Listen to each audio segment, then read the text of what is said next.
अस्सलामु अलैकुम वरहमतुल्लाहि वबरकातुहू। उम्मीद करता हूँ कि तमाम नाज़रीन और हाज़रीन खैर आफियत से होंगे।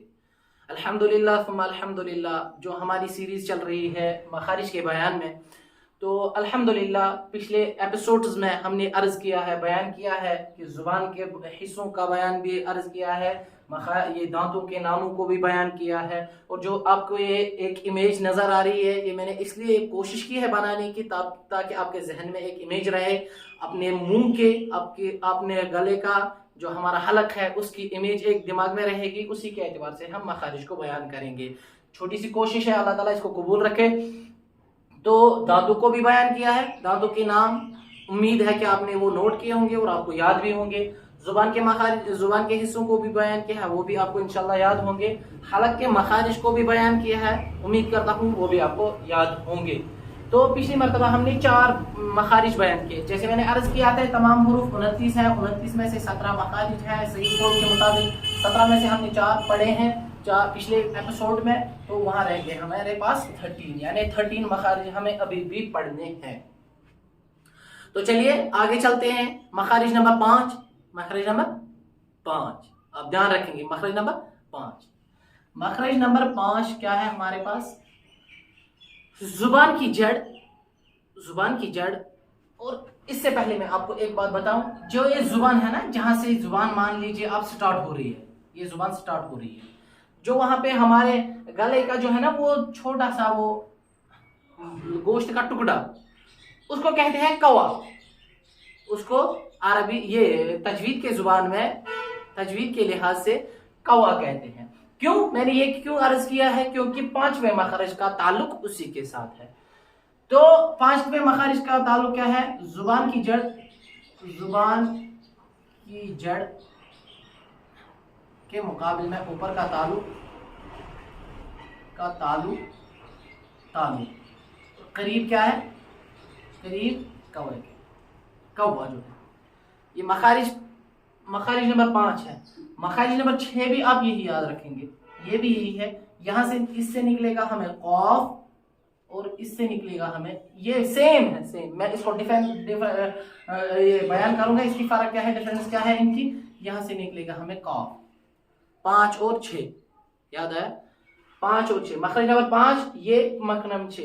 मखरज नंबर 5 जो हमारे पास बड़ा ये जो है ना जुबान की जड़, जबान की जड़, जबान की जड़ ये है जी, यही जड़। और इसका ये कवे के साथ ताल्लुक है। जब हम कौफ पढ़ेंगे ना, जो हमारी जुबान है ना, जुबान की जड़, जहां से हमें हलक स्टार्ट होता है। फिर जैसे मैंने पिछली मरतबा अर्ज किया था, हुरूफ हलकी को बयान करते हुए अक्साए हलक। तो जब हम कौफ पढ़ेंगे ना, कौफ, तो जो जहां पे ये हमारा छोटा सा गोश्त का लोथड़ा है ना, गोश्त का हिस्सा जो है, छोटा सा गोश्त का टुकड़ा, वहां से ये कौफ अदा होता है। इन दोनों में फर्क क्या है? ये जो है ना कौफ, बड़ा कौफ जो है ना, ये सीने की तरफ जाएगा, यानी पीछे वाला हिस्सा जो है, ये जुबान का गोश्त का हिस्सा जो है ना, ये हलक में जो हमें 2 सुराख नजर आ रहे हैं, वो जो गोश्त का हिस्सा है ना, पीछे वाला हिस्सा जो, यानी उस वक्त प्रेस लगेगा पीछे वाले साइड से।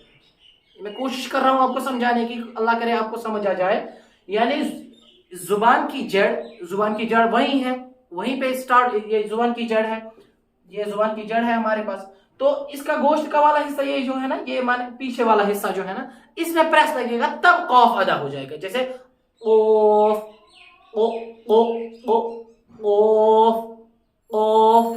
अब इसमें फर्क क्या है मखरज नंबर 6 में? मखरज नंबर 6 में फर्क ये है कि ये जड़ की तरफ, यानी सीने की तरफ वाले हिस्से से अदा होता है, और ये वाला जो है ये जुबान की तरफ वाला है, यानी जुबान की तरफ जाएगा, यानी ये वाला यहां से कौफ निकलेगा, यहां से मान लो आप कौफ निकलेगा।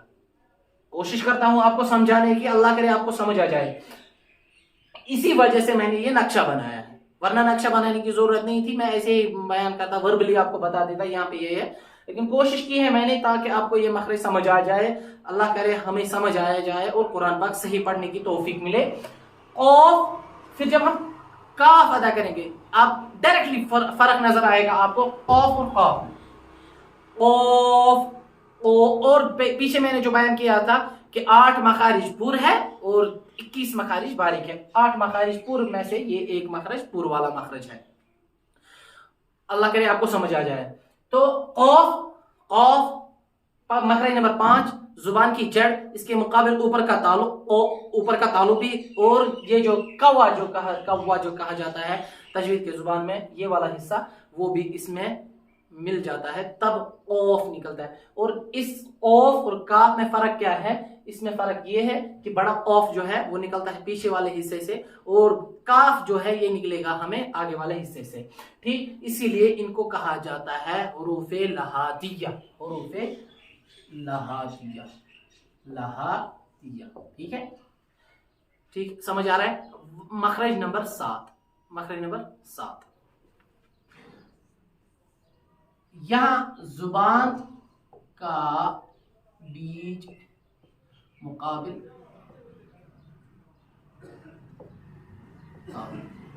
میں نے شارٹ میں لکھا زبان کا بیچ اور اس کے مقابل اوپر کا تعلق۔ یہاں سے کتنے حروف نکلیں گے ہمیں؟ یہاں سے دیکھیں ہم لوگ، یہاں سے نکلے گا شین، جیم اور یا، لیکن متحرک، یا کے 3 حصے ہیں نا، یا مدہ، یا ساکن اور یا متحرک، یعنی یا ساکن مینس جو خالی ہو۔ مخرج نمبر 7 سمجھ آیا؟ مخرج نمبر 7 زبان کا بیچ اور اس کے مقابل اوپر کا تعلق۔